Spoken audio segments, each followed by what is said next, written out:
Good morning, 7th grade. Today we're going to take a look at IXL H3. We need to write 7/10 as a decimal. So on the calculator, we can just divide 7, 7 divided by 10 to get our answer. And that comes out to be 0.7. Also type it as 0.70. Right, 4/5 is a decimal.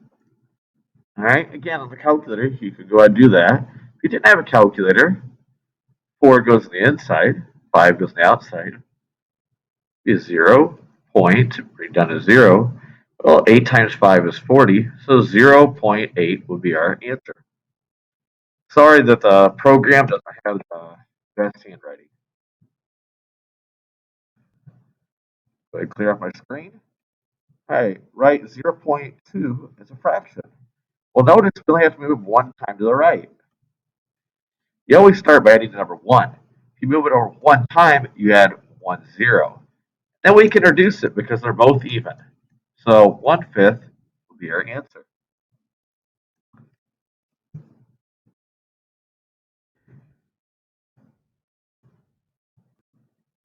All right, 3 divided by 5, punch that in a calculator as well, and it gives us the answer of 0.6.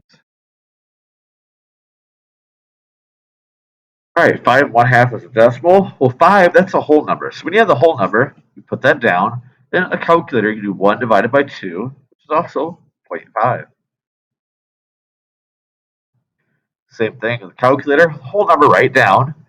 Put your decimal. 3 divided by 4 is 0.75.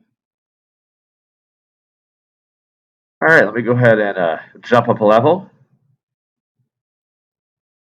Notice the next level is all the way to 81. Write negative 43 and 3/100ths as a decimal. Negative 43 point, well, 3 divided by 100 is 0 3. Notice 0.03. Go ahead and pause it. And divide this one on the calculator. Don't forget your negative sign, 0.02. As a mixed number, it'll be negative 7 space. Remember, that decimal, we have to move it over twice.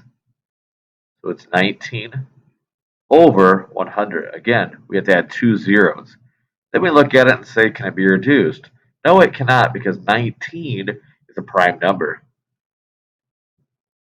Make sure you have to hit your space in there. 19 divided by 100.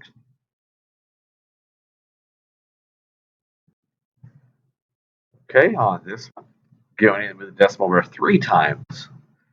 375 over, put the number 1, move it over 3 times, add 3 zeros. I notice I can divide this by each one by 25 because it ends in 75. So my calculator will do 375 divided by 25, which gives me 15. And the calculator, 1000 divided by 25, which gives me 40.